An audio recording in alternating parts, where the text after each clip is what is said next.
Yo, yo, yo, what is up, my fallopian tubers? Cesario from the barrio coming back at you with another video for your butt. Now this video might not be so much card related, but it kind of is, man. I'm sick. I made a video yesterday saying I got sick, and man, I feel worse. And I'm pretty sure I know what it is, what happened. I'm on the steroid medication, which is an anti-inflammatory. There's a new one right here. I'm just gonna open it up. All right, but I remember when I got this one, they told me, and it says on the label and everything, that when you take this one, it's an anti-inflammatory for my asthma. I have asthma. They told me, whatever you do, just make sure that you never breathe it out your nose. Like once you breathe it in, you gotta take a drink, eat, make sure it all goes into your body. Don't breathe it out your nose, or else you'll get a nasal infection. Some kind of nasal infection, and So I think that's what happened, because I took this like 2 days ago, and I was listening to some comedian on the radio, and I laughed when I took it, and it kind of came out my nose. And so I think that's why I got a nasal infection. But let me just take this real quick.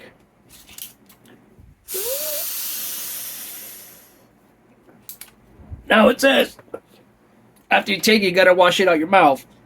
So I'm gonna wash it out my mouth. Doctor's orders.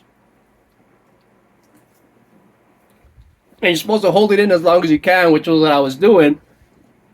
And then I heard something that made me laugh, and I was holding my breath, and so a lot of it came out my nose. All right. So let me tell you guys about this whole story, because I rarely ever get sick, but I'm gonna tell you about the sickest I've ever been. I'm gonna tell you about the sickest card rip I've ever done. Because I think that was the sickest I've ever been. I rarely get sick, guys. I rarely get sick. Never got sick through COVID. For years, I had perfect attendance at school, like almost my whole life, except for 1 year in junior high when there was an earthquake in California. My mom and my brother, my little brother, and my little sister didn't want us to go to school. We were talking to my mom on the phone. She was already at work. My dad was already at work, and they told me to stay home with my little sister and brother. So I had to stay home, and I missed school. I think that was like the only year besides high school, once I dropped out of, that I didn't go to class, that I didn't get a perfect attendance award. But anyways, like I said, I almost never get sick. But I'm gonna tell you guys about one of the sickest I've ever been. Because I was going to make a video. I just came from the card shop, and I bought this, I went to go cash my Dodger check, and I bought this box of Big League Baseball, because I keep buying these, and I was like, I'm just going to try to complete the set. So I'm going to try to complete the set, see where I am after this box. But yeah, like, long story short, yeah, like, I never get sick. I'm going to tell you guys what led up to this time I got really sick. I used to be on this, so this is like the 4th medication, anti-inflammatory steroid that I've been on. So for years, man, I'm talking about for years, my first doctor, he put me on this thing called QVAR or whatever, and I was taking that for years, and I would still go to the emergency room like sometimes twice a month, but once a month guaranteed. I go to the emergency room, so coughing up $100. Depending on who was president, basically $100, and then somebody else from a different party became president. I was paying $250. I mean, a visit. All right, that's just the way the world works. I've noticed that, because I've been on these medications for decades now. And anyways, so then one time, my doctor was on vacation, and I needed to go get a refill prescription. So I saw a different doctor, and they told me, oh, well, how often do you go to the emergency room? I said, like, oh, twice a month, once a month. They were like, whoa, that's way too much. They're all, if your anti-inflammatory medicine isn't working, you got to try another one. You should. That's dangerous that you go that much. And then, so they changed me, right? And I remember I was taking. So they gave me another anti-inflammatory like this one, but it was a square one. I don't remember the name of it, but it was a square one. And I would take it, and I would feel better. It was working better than that QVAR one. But I started noticing that my side was hurting like really bad. It was making my side hurt real bad. And so I never, I didn't tell anybody. I remember telling some of my coworkers, like, dude, yeah, it's making my side hurt really bad. Like, and they're all like, oh, it's it's probably your, what's that called? Your, I forgot the name of it. Your, appendix. And I was like, no, I already had that removed. So they're all like, going, this is the opposite side. They're like, oh, okay, And, anyways, I never told my family anything. And then we were going camping, right? We go camping every single year, and I didn't want to tell anybody. I didn't want to ruin everybody's good time, so we went camping. And man, my side was just hurting. So we're going camping at Jalamba Beach, right? And I was all excited. Every year I go, I take a bunch of packs of baseball cards. And on social media, they were showing these pictures of a beached whale. And I was like, oh, I'm going to open up some cards on top of that beached whale. I was all excited, you know what I mean? So first day we get there, it was already kind of late. So I was like, oh, I'm just going to go tomorrow morning because I want to be there by myself. I don't want to do this when there's people there. I go in the morning and the beach is abandoned. I'm like the only one on the beach. I do this every time we go there. And I open up cards, by myself on the beach.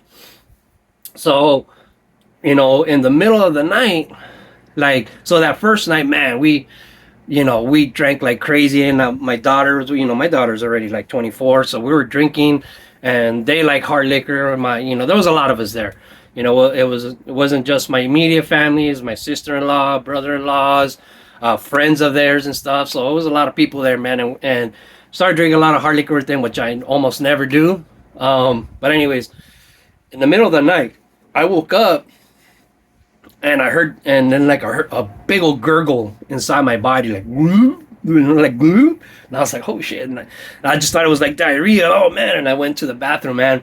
But anyways, I took a dump, and man, it was like nothing but blood. I was kind of scared shitless. Like, I was kind of scared. Literally shitless. It was like all blood. And I was just like, whoa. And, and I was like, oh shit, I should probably tell my wife in the morning. So I went back. It was like 2 in the morning. And then I went back to the tent, went to sleep. The next morning, woke up, and I felt fine though, And I was like, I don't know. Maybe it was just like a one-time thing. So anyways, I woke up early in the morning, and I go to the whale. And I'll put the link below to that whale video. You can actually see this video where I went to open up some packs.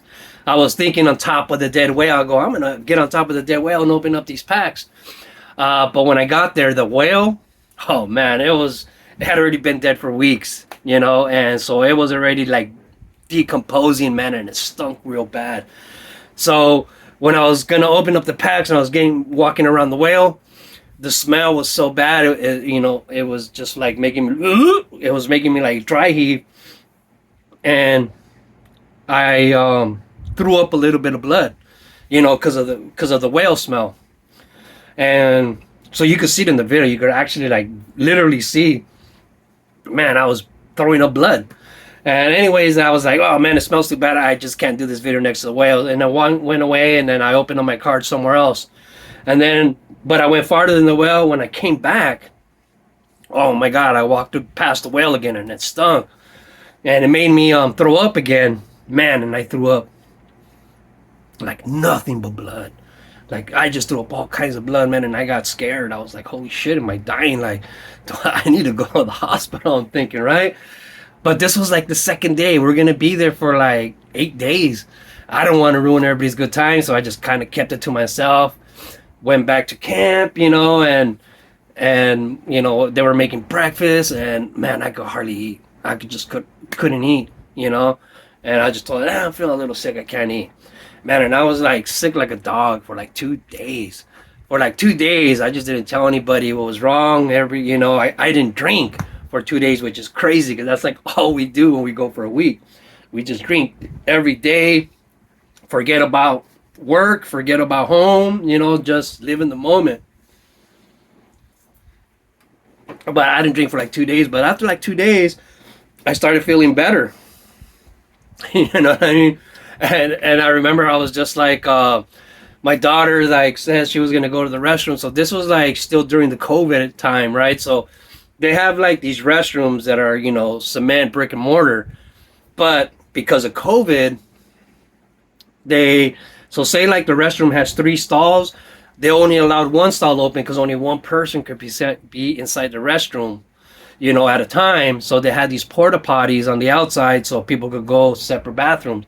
And every single morning, these people came in these hazmat suits and they sprayed down the porta potties, which I thought was kind of stupid. I was like, so they come and disinfect it in the morning, but the very next person that could go in there could have COVID. Now it's contaminated, so it doesn't matter. But anyways, regulations, they had to do it.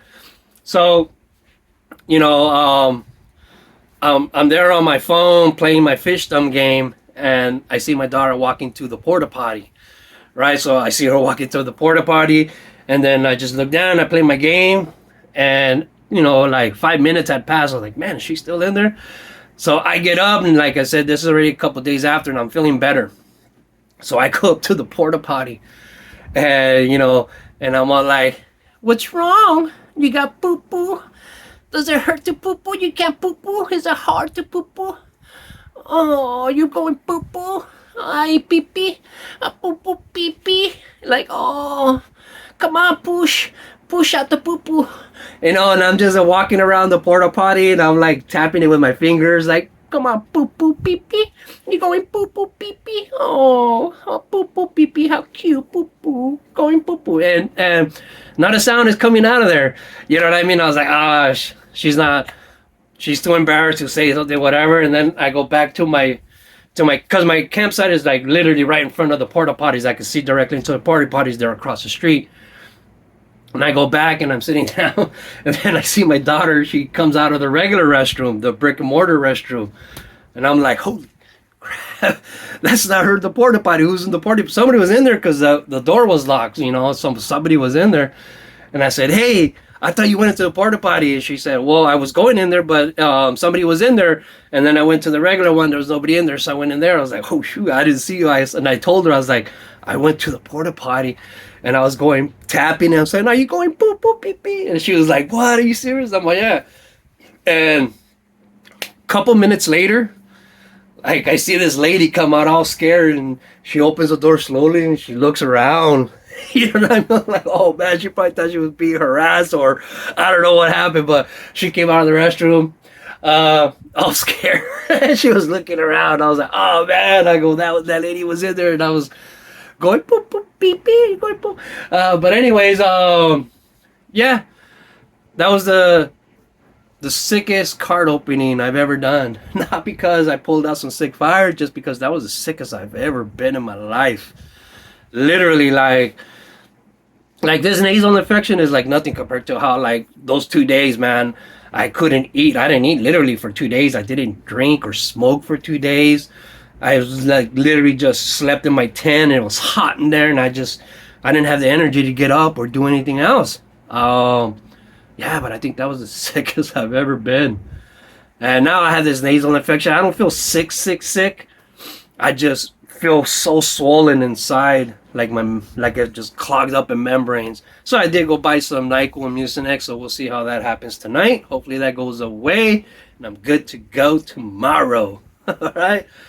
So that's the story of my sickest pack rips. Like I said, I'll put the link below. You can check out that video, man. And I think that's my story about my sickest card rip. Love the hobby, people. Just keep collecting baseball cards forever, I said. So I gotta take my herbal medicine. You know how it goes.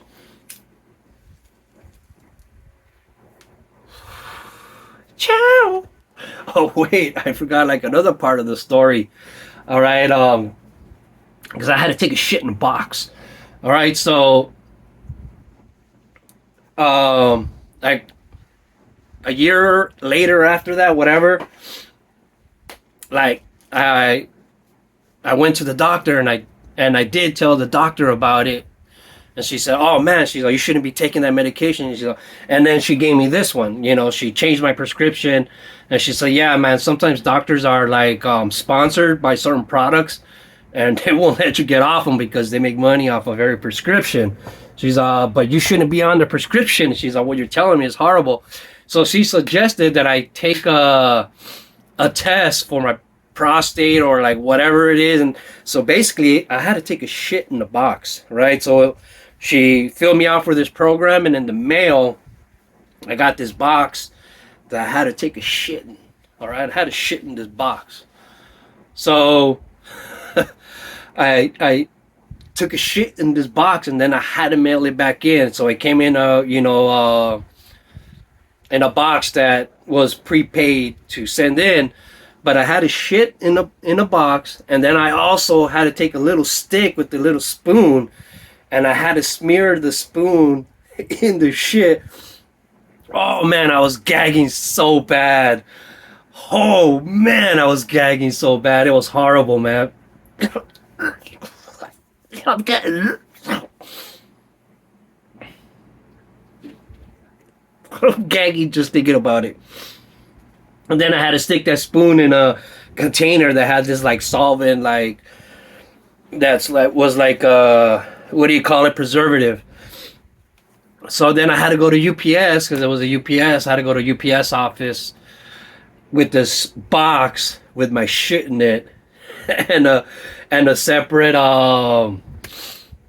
sample in a solvent. And then I mailed it in, and man, I was honestly, I was scared for like a week about what the results were going to be, because obviously what I've been through, I was like, holy, I shit blood, and I threw up nothing but blood for a couple days. And but the results came in negative, and I was healthy. So there you go, man. All ends well. Ain't that swell? Gee willikers. Hot dog, I'm healthy as a horse. But there you go, man. I'm almost 50. I'll be 50 next year, so yeah, it's about time I gotta start taking care of myself. We'll start tomorrow. All right, love the hog, people. Just keep collecting baseball cards forever, I said. Ciao! I'm going to Disneyland again on Friday. Hey, that's a goofy hat! And ay Dios mío, who remembers these fidget spinners? Do you guys remember that? It was a crazy fad, dude. I remember going to Frankenson's, which at the time would have like 50 or more baseball tables. And a lot of people were replacing the baseball cards for sales with fidget spinners, because they were all the rage. And now, I don't see any fidget spinners at all. Just baseball cards. It's crazy how fads come and go. So anyways, love the hobby. Just keep collecting baseball cards forever, I say. Ciao! I'm Derek. Guilty with the stories. Guess what movie that's from? Derek. Guilty with the stories. Let's take a guess. Flair! Man, remember when sniffing glue was a fad? Man, I did it, but the tube kept getting stuck to my nose. Man, I just saw this sticker right now, man. I bought this for my car a long time ago, man. I don't know why I never put it on. Toyota. Man, this candle to the Saint Trooper. Say a prayer for the Saint Trooper. And man, a couple years ago, I got scammed on Facebook Marketplace, or just Facebook, or whatever it was. And it recommended, like, I don't know if you guys have ever seen, but I have like a couple like lowrider bouncing cars, like, you know, that remote control, but they're like model cars, but they bounce. They're remote control lowriders with hydraulics. And man, they were showing this one that was bitching. You know, and the ones I bought, man, they were like $150, $120, and they showed them for like $40. I was like, oh damn, $40, man, you know, must just came down. And I bought it, and then this is what I got in the mail. And so I went on that website again, that Facebook page, and I was gonna like, hey, I got ripped off. And then right away in the comments, everybody was posting pictures. Hey, this is what I got in the mail. What a ripoff. Oh well, sometimes we fall for it. What they say, if it's too good to be true, it probably is, man. But hey, if you don't shoot your shot, you're never gonna make one. Hey, let's end this. I can't handle this. Get it? I can't handle this. Love the hobby. Keep collecting baseball cards forever. I said, ciao.